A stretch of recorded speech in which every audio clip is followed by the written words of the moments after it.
है, इसको लेकर आपका?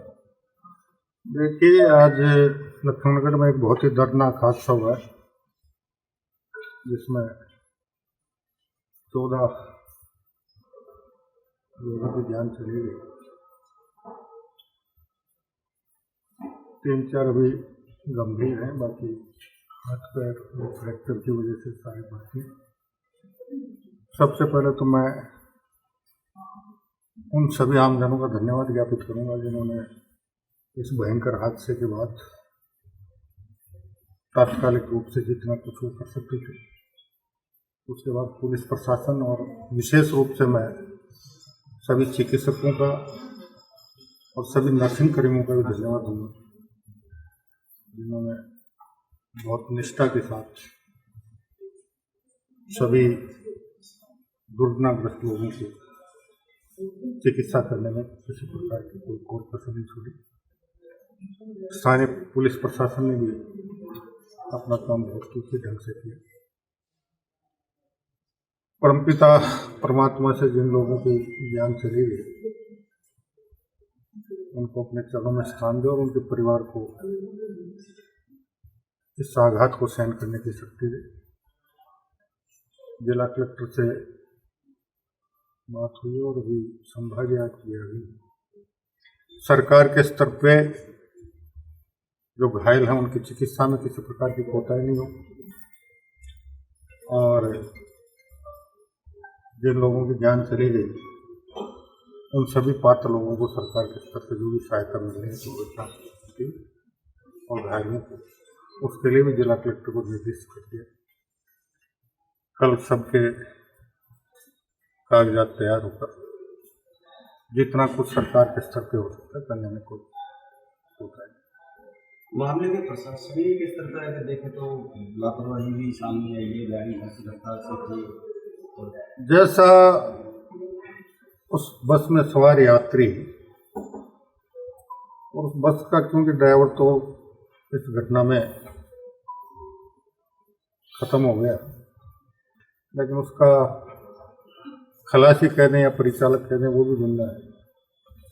सवारियों ने 500 मीटर वैसे तो बीच के किसी भी स्टैंड पर नहीं रुकी क्योंकि उसमें सवारियां ज़्यादा थी, लेकिन 500 मीटर पहले कुछ लोगों ने उसको रोकने के लिए कहा था, वो नहीं रुका। अब किस प्रकार से हुआ, क्यों हुआ, लगता यही कि गफलत की वजह से सारा घटनाक्रम हुआ है। अगर ब्रेक फेल होते तो 500 मीटर में तो गियर के बल पे ही गाड़ी को नियंत्रित किया जा सकता है, क्योंकि हमें भी 40 साल हो गए वाहन चलाते हुए। 1-2 बार हमारे साथ भी ऐसी घटना हुई है और हमने 200-300 मीटर में गाड़ी को गियर के बल पर नियंत्रित किया है। तो लगता नहीं है, कहीं ना कहीं उससे गफलत हुई है, उस गफलत में हुई है। अब क्योंकि वो इस दुनिया में नहीं है, इसलिए अगर वो जिंदा होता तो उससे पूछताछ होती कि क्या कारण रहा। बाकी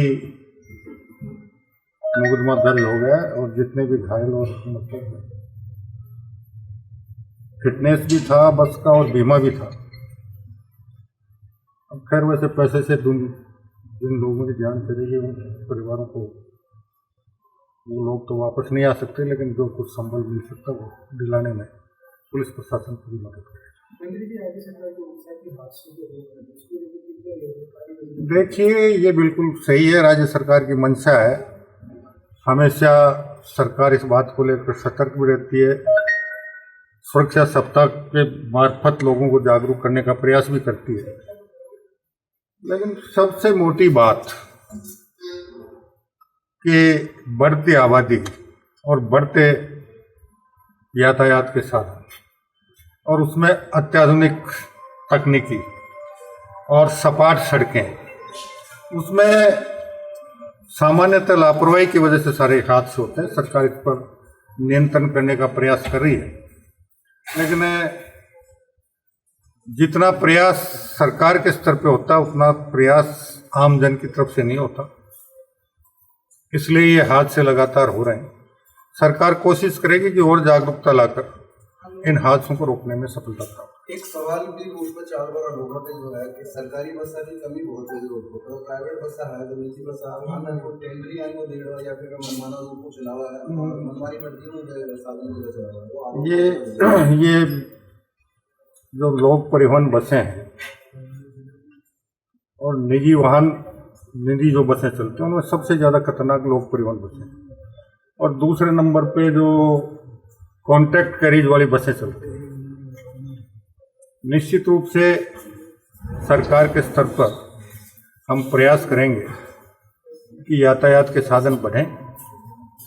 दुर्घटनाओं पर नियंत्रण के लिए जो उनके चालक हैं उनको और प्रशिक्षित किया जाए। इसके लिए प्रयास करके हम कोई कार्य योजना बनाकर हम हमारे यातायात मंत्री से चर्चा करके कार्य योजना